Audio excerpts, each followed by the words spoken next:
Hello friends, welcome to Shankar IAS Daily Newspaper Analysis. Today's date is 12/4/2024. Behind me are the list of articles that we are about to discuss today. So without much delay, let's get started. Have a look at this previous year question from 2023. Consider the following statements. Statement 1. Carbon markets are likely to be one of the most widespread tool in the fight against climate change. Statement 2. Carbon markets transfer resources from the private sector to the state. Which one of the following is correct in respect of the above statements? To answer this question, first you should know about carbon markets. So what is carbon market? A carbon market is a system designed to reduce greenhouse gas emission by putting a price on carbon dioxide emission. The main idea behind this is to create economic incentives for business and industries to reduce their carbon emission by making it more expensive to pollute. Let us see how. See, the carbon market basically functions on the cap and trade model. This model is also known as an emission trading system. In this model, governments or group of governments cap the carbon emission at certain overall level and assign limits to entities like countries or companies covered under the rule. An entity that doesn't need to use all the carbon credits that has been issued. It can even sell them to the ones that expects to exceed its limits. In addition, entities can create carbon credits or offset by either reducing or removing carbon dioxide, which they can sell. Here the reduction refers to initiatives that serve to lower the emission, such as adding solar panels or building a wind farm, while the removal refers to the project that remove and then store carbon dioxide, such as a reforestation or sophisticated carbon capture technology. In simple words, carbon market is nothing but a market where carbon credits or permits were traded by putting a financial value on the carbon dioxide emission. It is considered one of the most widespread tool in the fight against climate change. Hence, the statement 1 is obviously correct. Secondly, while carbon markets can generate revenue for the government through the sale of emission allowances, it is not accurate to say that they transfer resources solely from a private sector to the government. So the correct answer for the question is option B. Look at our next 2023 prelims question. Consider the following markets: government bond market, call money market, treasury bill market, stock market. How many of the above are included in the capital markets? Only 1, only 2, only 3, all the 4. Here the question is asking about the capital market. This is an highly important and a repeated area for UPSC prelims. For instance, have a look at these 2022 and 2021 questions given here. So now, before solving this question, let us revise few basic things about capital market and come back to this question. So firstly, what is capital market? The capital market is a financial market where the buyers and sellers engage in a trade of financial securities like stocks, bonds, and other long-term investment. These markets are vital area for the economy as they facilitate the rising of capital, the transfer of risk, and the trading of financial securities. And we know that capital markets include stock market and bond market. They can be further divided into primary markets where new securities are issued and sold for the first time, and the secondary markets where the existing securities are traded among the investors. This mechanism supports the growth of the economy by enabling corporations to raise money to fund operations, expansions, and innovation, and it provides opportunity for the investor to earn the returns on their saving. Going forward, now let's revise about money market. The money market is a segment of financial market where the short-term financial instruments and securities are traded. These instruments typically have high liquidity and a very short maturity, usually less than 1 year. The money market is used by the participant as a means of borrowing and lending in a short term, with the aim of managing liquidity and meeting the short-term financial needs. Now let's see the key instruments that are being traded in the money market. Treasury bills or T-bills. They are the short-term government security with the maturities ranging from few days to 1 year. The next one is commercial papers. These are all unsecured, short-term debt instrument issued by the corporation, typically used for financing of inventory, accounts, receivables, and other short-term liabilities. Then, certificate of deposits. These are the time deposits offered by the banks with specific fixed terms and usually higher interest rate than the saving account. Then, the repurchase agreement, that is repos. They are the short-term borrowings for the dealers in government security. Here the dealers sell the government security to an investor with an agreement to repurchase them at a higher price at a later date. Finally, bankers' acceptances. It is a short-term debt instrument issued by a company that is guaranteed by a commercial bank to make payment, commonly used in international trade. So with this basic understanding, let's go back to the question. Here, the government bond market and the stock market belongs to the capital market. The call money market and the treasury bill market belongs to the money market. So the correct answer should be option B, only 2. With this, let's move to the newspaper analysis of today. Look at this article. This editorial talks about the rapid infrastructural development in Ladakh and how it is affecting the fragile Himalayan ecosystem. In this backdrop, let us quickly go through the location of mountain passes in and around Jammu and Kashmir. There are nearly more than 10 passes in and around J&K, that is Jammu and Kashmir. Let's see the important ones alone. Firstly, Banihal Pass. It is across the Pirpanjal range with a maximum elevation at about 2,832 meters. It connects Kashmir Valley to the Indian state of Jammu and Kashmir to the outer Himalaya. The Banihal Pass remains covered by heavy snow during most of the year. In 1956, Jawahar Tunnel was constructed under the pass. The road now passes through the tunnel and the Banihal Pass is no longer used for road transport. Secondly, Zojila Pass. It is located at about 11,575 feet in Ladakh and links Ladakh with Kashmir. National Highway 1 passes through it. Bakan Force of Border Road Organization is responsible for clearing and maintaining the road, especially during the winter. Thirdly, Changla Pass. It is a high mountain pass in Ladakh, claimed to be the second highest motorable road in the world. Changla Pass is approached from Leh via Karu and Sekti village. The climb is very steep and even the experienced drivers need to drive attentively. The descent from Changla towards Tangsi or Darbuk is again very steep. Fourthly, Lachulangla Pass. It is a high mountain pass at an elevation of about 5,059 meters, located in the Himalayas, on the boundary between Himachal Pradesh and Ladakh. The pass is open for only about 4.5 months in a year, in summer between May or June. Finally, Pirpanjal Pass. It is a traditional pass for Jammu to Srinagar. This pass was closed after the partition. It provides the shortest roadway access to Kashmir Valley from Jammu. That's all for this article. Look at this Wednesday's Hindu article. Here the author says climate change disproportionately affects women in India due to their social roles and lesser access to resources. Also, women face greater health risk, increased domestic burdens and higher instance of gender-based violence due to climate crisis. So the author suggests empowering women with resource and including them in decision making is crucial for the effective climate action and resilience. This is the crux of this editorial. We know that climate change and women are very favorite areas of UPSC. So let's do some answer writing practice under this heading. Look at this question. How does climate change exacerbate gender inequalities and what socio-cultural factors contribute to the increased vulnerability of women in disaster and climate related events? This topic comes under GS paper 3. Have a look at the syllabus. Here we can divide the answer into 3 parts. First, about how climate change impact on the gender inequalities, and then about the socio-cultural factors and the strategies for addressing the gender inequalities due to climate change. Now let's start writing.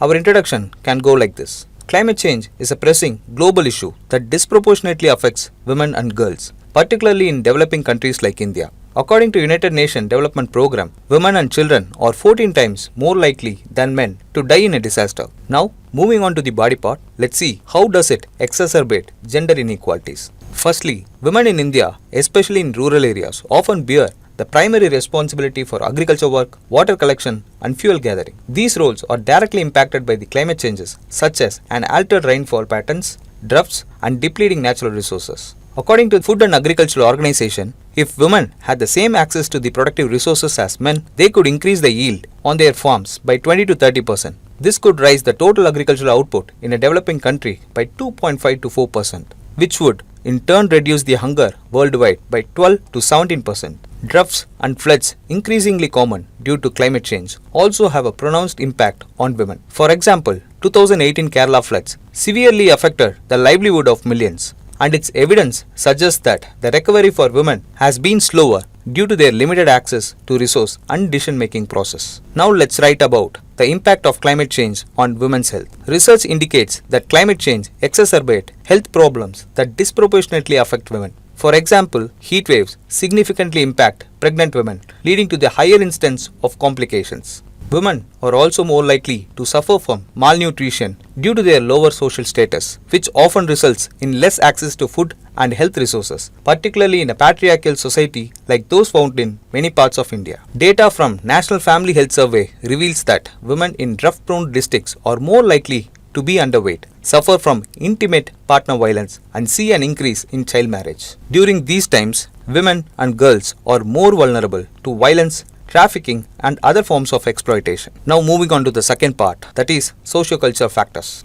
Firstly, economic dependency. Women in India often have lower incomes and lesser economic independence compared to men. This economic disparity limits their ability to access resources including healthcare, education, and in disaster scenarios, emergency aid. A UN report highlighted that economic losses related to climate change could disproportionately affect women, particularly those in poorer communities. Secondly, limited mobility and decision-making powers. See, the social norms often restrict women's mobility outside their homes. This limitation is crucial during a disaster when a quick evacuation or mitigation or migration is needed. Moreover, women are often underrepresented in decision-making bodies at local and national levels, which means their specific needs and voices are less likely to be considered in disaster planning and climate change mitigation strategies. Thirdly, health and reproductive rights. Women face unique health challenges, particularly concerning reproductive health, which can be compromised during disaster. Access to sanitary products, healthcare facilities, and maternal health services can be severely disrupted, posing significant risk during pregnancy and childbirth. During the 2004 tsunami and the subsequent emergencies,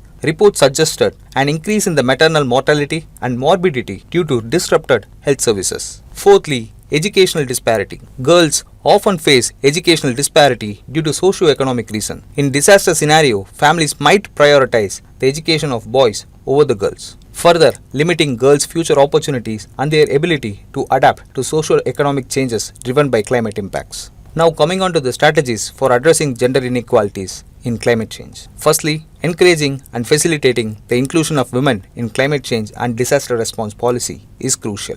This includes positions in government, local council, and international forums where their input can help shape effective and inclusive climate adaptation and mitigation strategies. Secondly, empowering women through education and economic opportunity is key to reduce vulnerability. Education can provide women with the knowledge and skill needed to adapt to climate change impacts and advocate for their rights and needs in community and broader policymaking context. Thirdly, ensuring that women's health services are resilient and responsive to climate impacts is vital. This means integrating climate consideration into public health planning and service delivery, particularly focusing on maternal and reproductive health services. Fourthly, developing robust social safety nets that include consideration for gender-specific needs during disaster can help mitigate the impact on women. This could involve prioritizing the delivery of aid to vulnerable population, including women, in the immediate aftermath of disaster. With this, the body part is over. Now coming on to the conclusion, we can write as follows. While climate action requires 100% involvement of the population, at the same time empowering women would mean better climate solution. That's all for this discussion. Now let's move on to the next topic. Look at this article from yesterday's newspaper, which talks about overturning of a judgment given by Supreme Court in 2017.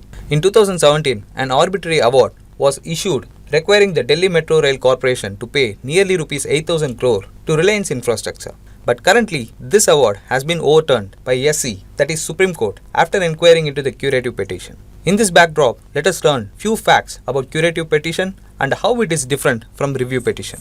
So what is a curative petition? See, curative petition is the last option available to approach the judiciary after exhausting all the appeals and dismissals of the review petition. This rare remedy evolved by the Constitutional Bench of Supreme Court in 2002 in the Ashok Hura vs. Rupa Hura case. Its main objective is to avoid the miscarriage of justice and to prevent abuse of the process. Remember, the concept of curative petition is supported by the Article 137 of Indian Constitution. It provides that in the matter of laws and the rules made under Article 145, the Supreme Court has the power to review any judgment pronounced by it. Now let us look into the procedure of a curative petition. A curative petition needs to be made within 30 days from the date of judgment passed. Remember, a petitioner can file a curative petition only if a review petition has been dismissed. The petitioner must also state or assert specifically the grounds for review petition, which must be certified by a senior advocate. So what is a review petition here? See, in India, a binding decision of Supreme Court or a High Court can be reviewed in a review petition. In other words, a review petition can be filed by the parties aggrieved by the decision of the Supreme Court. This provision of review is an exception to the principle of stare decisis because courts rarely overturn a decision unless there is a compelling reason to do so. Here, stare decisis means to stand by the things decided in Latin. Now let us see who hears a curative petition. A curative petition is heard by a bench of 3 more senior judges, including a Chief Justice of India plus the same combination of judges who delivered the original order or a judgment if available. The curative petition is also entertained on a very narrow grounds like a review petition, and the dismissal rate of a curative petition is also very high. If the petition is filed without any merit, the court may impose fines on the petitioner. These are the certain facts that you have to remember about curative and the review petition. With this, let's move on to our next discussion. In addition to the above discussed articles, there are 2 more important articles that we need to focus today. They are ADB projects India's GDP growth in 2024-2025 at 7%. This article came in today's Hindu newspaper, Chennai edition, in the first page itself. In this article, we need to understand the basics of ADB and how India's GDP growth is being calculated. For this purpose, you can visit Shankar's summary on economics part 1 that has been recently posted. And the next article is IMF, Georgia says higher US rates for a long term may turn a worry. This article came in today's Hindu newspaper. With regard to this, the basic understanding of IMF and how US interest rates may affect the economy of developing world comes very handy for Prelims 2024. So please go through it.